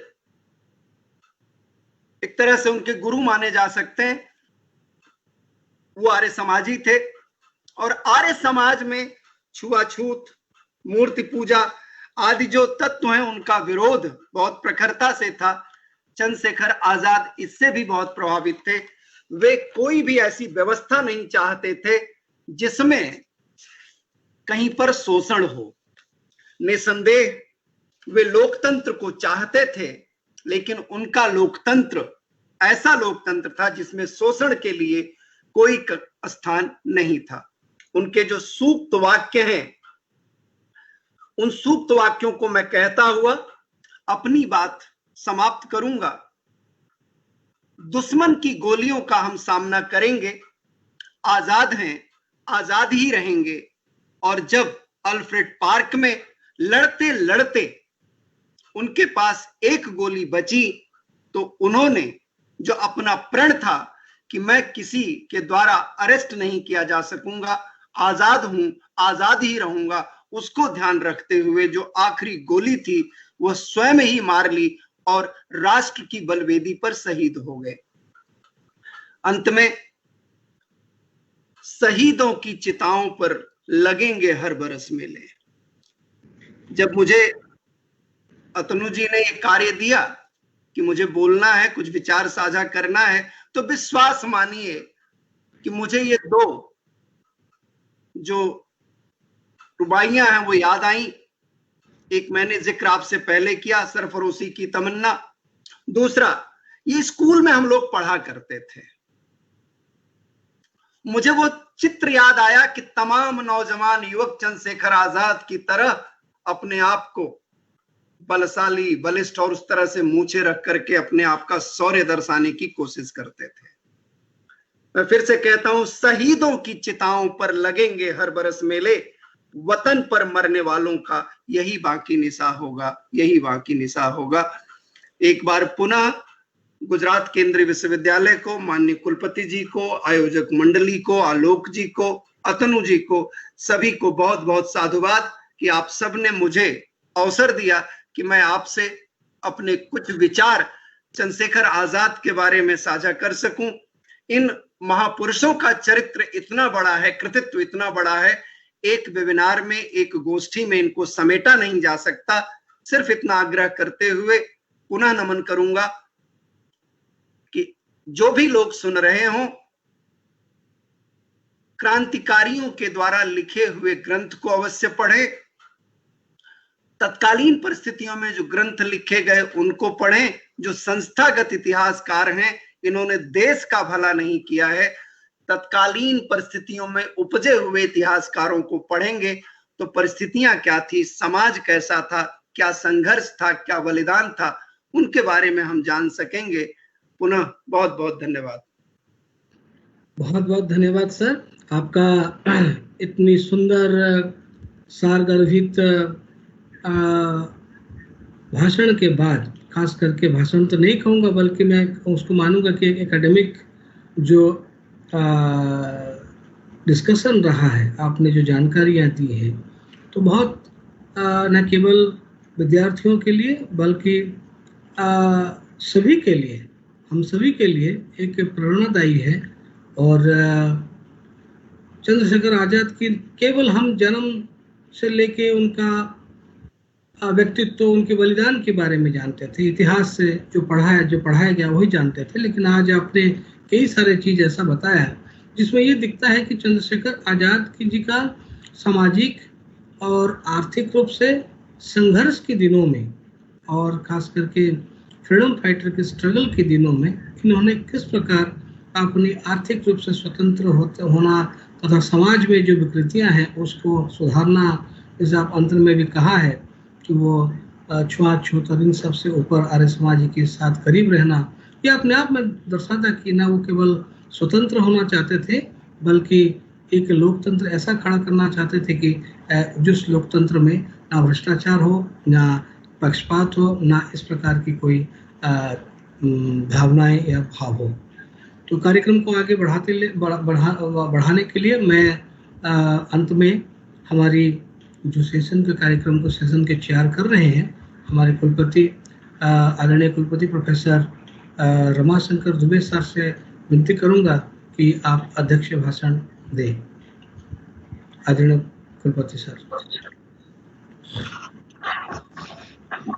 धन्यवाद डॉक्टर अतनु महापात्रा जी। आज के इस संगोष्ठी में हमारे मुख्य अतिथि, मुख्य वक्ता प्रोफेसर श्री प्रकाश सिंह जी, गुजरात केंद्रीय विश्वविद्यालय के कुल सचिव प्रोफेसर आलोक कुमार गुप्ता जी, संयोजक प्रोफेसर अतनु महापात्रा जी तथा आज के इस व्याख्यान से जुड़े हुए सभी बंधुगण, सभी छात्रगण। सर्वप्रथम तो मैं आज के मुख्य वक्ता प्रोफेसर श्री प्रकाश सिंह जी को बहुत बहुत बधाई देना चाहता हूं कि इनका वक्तव्य इतना सारगर्भित, तथ्यपरक और इतना विस्तृत था कि बहुत सारी जानकारियों से आज आपने हम सभी को अवगत कराया, हमारे युवा पीढ़ी को विशेष रूप से आपने अवगत कराया। और वाकई युवा पीढ़ी को प्रेरणा लेना है आज के इस विशेषकर आजकल के संदर्भ में कि जबकि हमारी युवा पीढ़ी धीरे धीरे जो पाश्चात्य सभ्यता से संक्रमित हो रही है, जो अपनी जड़ों से कटने का अंदेशा बना हुआ है, उनके लिए ये आत्मबोध का समय है, उनके लिए आत्मचिंतन का समय है कि हमारे इस भारत भूमि से पैदा हुए जो हमारे इस प्रकार जो वीर हैं, जिन्होंने कि लगभग 19 से 24 वर्ष की उम्र में ही उन्होंने वो शहादत को प्राप्त कर गए और मगर अंग्रेजों के सामने गुलामी उन्होंने स्वीकार नहीं किया। आज अमर शहीद चंद्रशेखर आजाद जी के जन्म दिवस के अवसर पर हम सभी को उनसे सीख लेने की आवश्यकता है। आपने प्रारंभ में आपने महामना पंडित मदन मोहन मालवीय जी की भी चर्चा की। अत्यंत प्रसन्नता होती है जब कभी भी पंडित मदन मोहन मालवीय जी की चर्चा होती है। तो वैसे भी हम लोग बहुत दिनों से महामना मालवीय मिशन से जुड़े हुए हैं, जो कि एक राष्ट्रीय संस्था है। महामना जी के कृतित्व के बारे में, उनके विचारों के बारे में, और आपने राष्ट्रपिता महात्मा गांधी और महामना के संबंधों के बारे में आपने चर्चा की। महामना जी लगभग 10 वर्ष बड़े थे राष्ट्रपिता महात्मा गांधी जी से, इसलिए महात्मा गांधी जी बराबर उनको अपना बड़ा भाई मानते थे। यहां तक कि जब 1915 में जब राष्ट्रपिता महात्मा गांधी जी साउथ अफ्रीका से लौट करके जब आते हैं भारत में, तो वो लिखते हैं कि यहाँ पर आने के बाद, भारत में आने के बाद मैं गया बाल गंगाधर तिलक जी से मिलने के लिए। तो तिलक जी की व्यक्तित्व की ऊंचाई इतनी हिमालय की ऊंचाई से भी उनकी ऊंचाई थी व्यक्तित्व की, कि मुझ जैसे व्यक्ति के लिए उस व्यक्तित्व को पार पाना मुश्किल था। इसलिए मैं फिर गोपाल कृष्ण गोखले जी के पास गया, और गोपाल कृष्ण गोखले जी की व्यक्तित्व की गहराई समुद्र से भी ज्यादा गहरी थी, और उसमें गोता लगाना हमारे जैसे व्यक्ति के लिए मुश्किल था। तो फिर आगे लिखते हैं कि फिर मैं महामना पंडित मदन मोहन मालवीय जी के पास गया, और उनकी वाणी में मैंने देखा कि उनकी वाणी में गंगा की धारा की तरह इतनी पवित्रता और निर्मलता थी कि मेरा मन करे कि उसी में मैं गोता लगाता रहूं। तो इस प्रकार का संबंध था महामना मालवीय जी का राष्ट्रपिता महात्मा गांधी जी का। राष्ट्रपिता महात्मा गांधी जी की अगुवाई में लड़ाई लड़ी गई के साथ साथ महामना पंडित मदन मोहन मालवीय जी भी विभिन्न अवसरों पर वो भारत माता के एक ऐसे सपूत थे कि वो राष्ट्रभक्त और राष्ट्र प्रेम और सनातन संस्कृति उनके लिए पहले था, और उसके बाद उनके लिए व्यक्तिगत या कोई भी उनके लिए कार्य था। सर्वप्रथम जो कि 1919 का जो जिक्र आता है, सबसे पहले 13 अप्रैल 1919 जो जालियांवाला कांड हुआ था, जिस जालियांवाला कांड के बाद से चंद्रशेखर आजाद और बाकी सारे क्रांतिकारियों का खून उबलने लगा कि जालियांवाला कांड की जो घटना हुई थी। यहाँ पर मैं याद दिलाना चाहूंगा कि जालियांवाला बाग की घटना के बाद कांग्रेस के बड़े से बड़े नेता, किसी की हिम्मत नहीं पड़ती थी वहां पर अमृतसर जाने के लिए। वो राष्ट्रभक्त महामना पंडित मदन मोहन मालवीय जी थे कि जालियांवाला बाग के घटना के बाद वो दूसरे ही दिन वहां पर जाते हैं। कोई भी व्यक्ति वहां पर अपने घर में उनको घुसने नहीं देता है, तो चौकी लगा करके, लकड़ी की चौकी लगा करके कई रात वो बिताते हैं और पेड़ के नीचे सोते हैं रात को, और हर वो उस घर में जाते हैं जहाँ की घर का कोई न कोई व्यक्ति शहीद हुआ होता है, और पूरी उसकी सूची तैयार करते हैं। और उसके बाद महामना जी जब शिमला की असेंबली में लगभग 4 घंटे तक अविरल रूप से अपना प्रहार करते हैं अपनी वाणी से ब्रिटिश सरकार के खिलाफ में, तो ब्रिटिश सरकार दूसरे दिन वहां के न्यूज़पेपर में इस प्रकार का निकलता है कि असेंबली का, वहां ब्रिटिश पार्लियामेंट का सेशन बुलाना पड़ता है, और वहां पर जो स्क्विथ थे, वहां पर प्रधानमंत्री चर्चिल थे, विदेश मंत्री, वो बौखला जाते हैं, और ब्रिटिश सरकार वहां हिलने लगती है, और उनको वहां पर पास करना पड़ता है कि आज ये जो हीनस क्राइम हुआ वो आज ब्रिटिश सरकार के इतिहास में कभी नहीं हुआ, उनको पारित करना पड़ता है ब्रिटिश पार्लियामेंट को। ये महामना पंडित मदन मोहन मालवीय जी थे। और अभी चौरी चौरा कांड की बात हुई थी, जब चौरी चौरा कांड में जहां पर की 27 सिपाहियों को, मैं आता हूं चंद्रशेखर आजाद जी के ऊपर, मालवीय जी की थोड़ी चर्चा चल गई तो मैं दो शब्द बोल करके फिर मैं लौटना चाहता हूं। वहां पर जब चौरी चौरा कांड की जो घटना हुई थी सन 1922 में, वो दर्दनाक घटना थी, दिल को हिला देने वाली घटना थी। 27 पुलिस उसमें जल गए थे चौरी चौरा कांड में, जबकि पूरा चौरी चौरा के थाना को जला दिया गया था। और कोई भारत देश में इतने बड़े से बड़े वकील थे, एक से एक नामी गिरामी वकील थे, कांग्रेस के वकील थे और सब वकील थे, मगर किसी की हिम्मत नहीं हुई उनकी लड़ाई को लड़ने के लिए। महामना पंडित मदन मोहन मालवीय जी उस समय काशी हिंदू विश्वविद्यालय के कुलपति से सन 1922 और 23 में उन्होंने कुलपति का चोंगा उतार करके उन्होंने वो हिम्मत लिया, और इलाहाबाद हाई कोर्ट में डबल बेंच के सामने उन्होंने इस प्रकार से उन्होंने वो अपना एडवोकेसी की, इस प्रकार से कि ये इंडियन जूरिस्प्रूडेंस के इतिहास में ये पहली घटना है कि जब मालवीय जी के वक्तव्य से प्रसन्न होकर के, उनके मालवीय जी के अभिभाषण से, उनके बहस से प्रसन्न होकर के दोनों जो जज थे स्टैंडिंग ओवेशन दिए। शायद पहली घटना होगी पूरे भारत के इतिहास में कि जज ने खड़े होकर के कहा कि इतना इतना बढ़िया हमने कभी भी अभिभाषण और कभी भी बहस हमने नहीं सुना। और उसमें 156 को फांसी की सजा को उन्होंने समाप्त करवा दिया, और कुछ की फांसी की सजा को आजीवन कारावास में। ये महामना पंडित मदन मोहन मालवीय जी थे कि क्रांतिकारियों के प्रति उनका कितना समर्पण था, कि उनके देशभक्ति का उनके अंदर भाव था। तो आज हम शहीद बलिदान दिवस, उनके अमर शहीद चंद्रशेखर आजाद जी के जन्म दिवस के अवसर पर हम याद करते हैं भारत के तमाम उन बलिदानियों का, बलिदानी वीरों का आपने नाम लिया। भगत सिंह का, राजगुरु का, सुखदेव का, राम प्रसाद बिस्मिल का, अशफाकुल्ला खान का, खुदीराम बोस का, उसमें से एक ठाकुर रोशन सिंह भी थे, और राजेंद्र नाथ लाहिड़ी का आपने सबका नाम लिया कि ये सब के सब तमाम वीर 19 वर्ष से लेकर के लगभग 24-25 वर्ष की अवस्था में या तो फांसी हो गई, चाहे वो शहादत को प्राप्त हुए, क्योंकि वो इस मिट्टी से उनको इतना प्यार था। और आपने बड़े अच्छे तरीके से राम प्रसाद बिस्मिल जी के उस शेर को आप उन्होंने कहा, हम लोग भी स्कूल में सुना करते थे कि सरफरोशी की तमन्ना आज हमारे दिल में है, देखना है जोर कितना बाजू में कातिल में है। ये कहते कहते वो हमारे वीर थे, क्रांतिकारी वीर थे कि फांसी के फंदे तक झूल गए, मगर जरा भी उनको आंच नहीं आई। सरदार भगत सिंह भी बराबर यही चाहते थे, वो गिरफ्तार हो जाना चाहते थे कि मैं न्यायालय में जाऊंगा, मैं भारत माता की जय करूंगा, फांसी के फंदे तक जाते जाते मैं भारत माता की जय करूंगा, मगर कभी भी मैं अंग्रेजों की गुलामी में स्वीकार नहीं करूंगा। तो हमारे यहाँ भारत वीरों की भूमि रही है, ये तो वीर भोग्या वसुंधरा रही है, इसकी एक परंपरा है।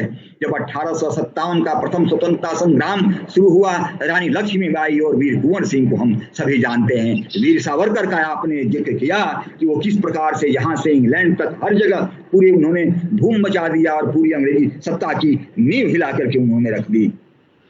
तो आज हमें आवश्यकता है ऐसे बलिदानी सपूतों को याद करने के लिए, मगर जैसा आपने कहा कि इतिहास ने न्याय नहीं किया इन वीर सपूतों, और हमारे वो जैसे जितने हमारे राष्ट्रभक्त रहे, जितने हमारे राष्ट्रभक्त कभी भी रहे, उनके अंदर में भी ये बराबर ठेस रही कि हमारे इन बलिदानों जो जत्था था बलिदानी पुरुषों के साथ न्याय नहीं किया गया। इतिहास को हमें फिर से लिखने की जरूरत है।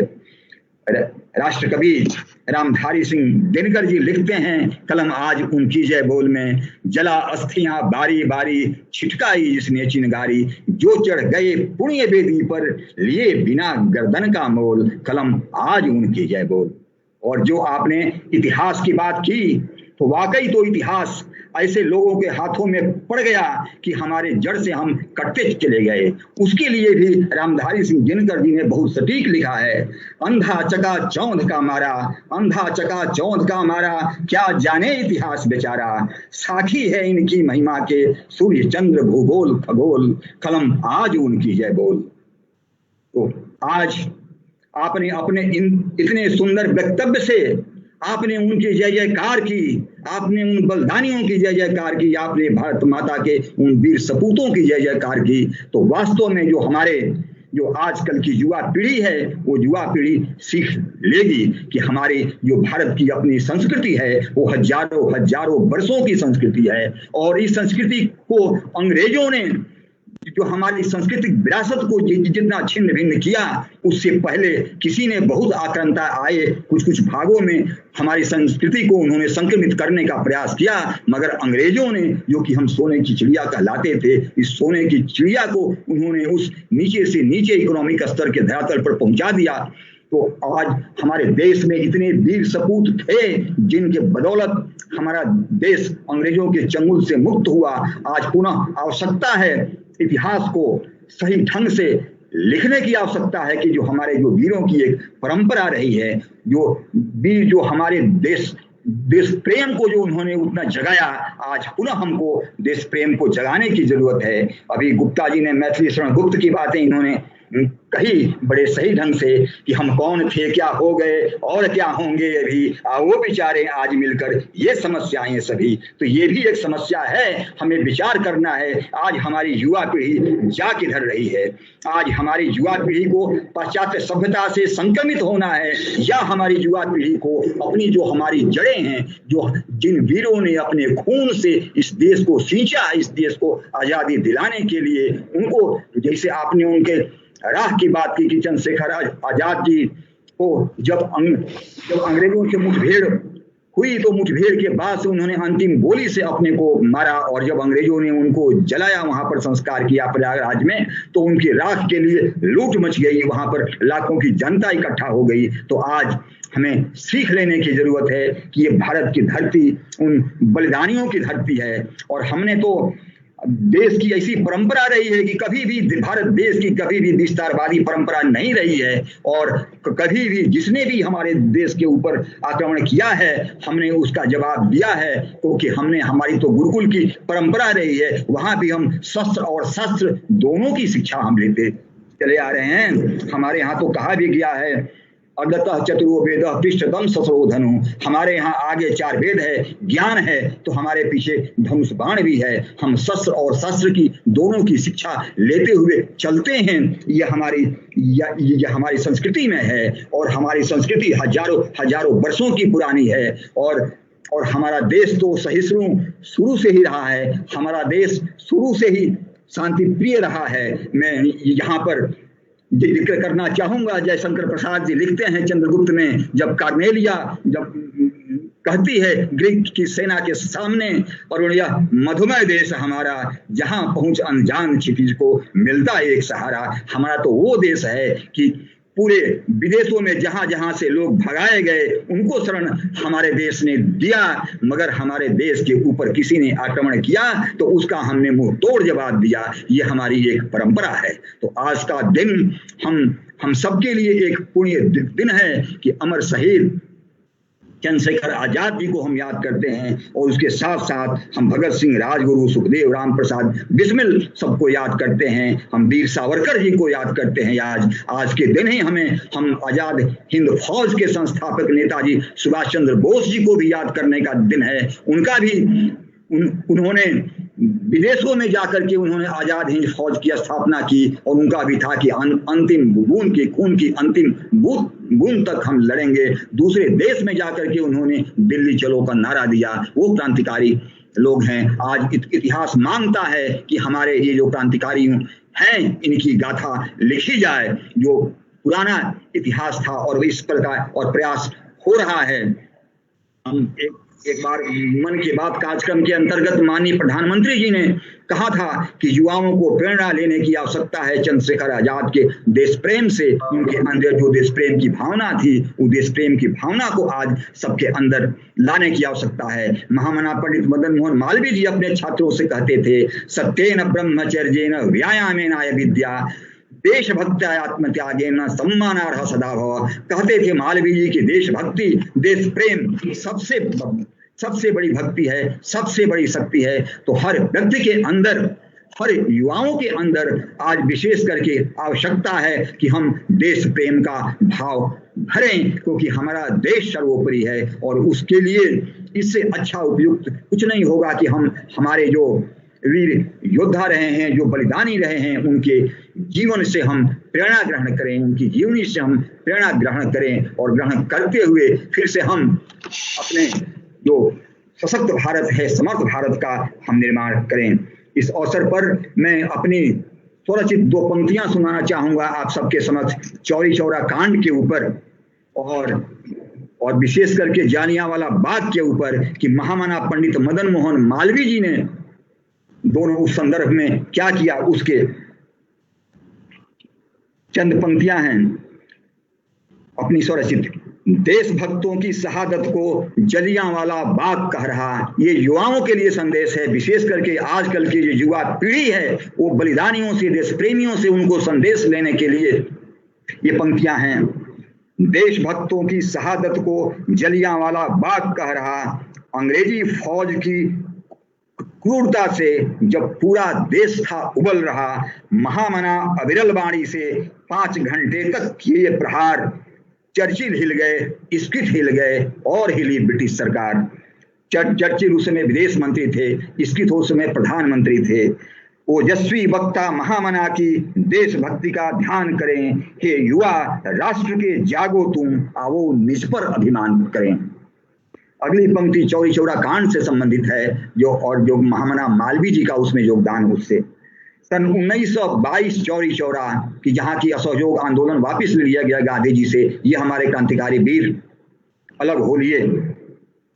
सन 1922 चौरी चौरा सजा मौत पाए भारत के लाल, तत्कालीन कुलपति महामना ने लिया कदम तो बेमिसाल, उतार चोंगा कुलपति का वकील बन गए ढाल, ऐसी बहस की न्यायालय में 156 छूट गए बाल बाल, ऐसे देशभक्त महामना का आओ मिल गुणगान करें, हे युवा राष्ट्र के जागो तुम आओ निज पर अभिमान करें। आज हमारे देश के युवाओं को जागने की जरूरत है और जो बलिदानी जत्था था, जो देश प्रेमी थे, उनसे आज हमको ग्रहण करने की जरूरत है। देशभक्ति की भावना को अपने अंदर लेने की जरूरत है, अपने आत्म प्रेरित होने की आवश्यकता है। तो आप सबका ज्यादा समय न लेते हुए मैं पुनः आज के अपने जो वक्ता हैं प्रोफेसर श्री प्रकाश सिंह जी, इतने सुंदर उनका व्याख्यान हुआ, विशेष करके हमारे युवाओं के लिए मैं उनका बहुत बहुत आभार व्यक्त करता हूं। और जितने भी हमारे श्रोतागण हैं, जितने भी भाग लेने वाले हैं, सबका आभार जताता हूं गुजरात केंद्रीय विश्वविद्यालय की तरफ से। और आयोजक मंडल विशेष करके प्रोफेसर अतनु महापात्रा जी को धन्यवाद देता हूं कि आपने आज इतना अच्छा कार्यक्रम आयोजन करवाया और इतने अच्छे वक्तव्य अपने मुख्य वक्ता जी का हमको सुनने को आज प्राप्त हुआ। बहुत बहुत धन्यवाद। बहुत बहुत धन्यवाद सर।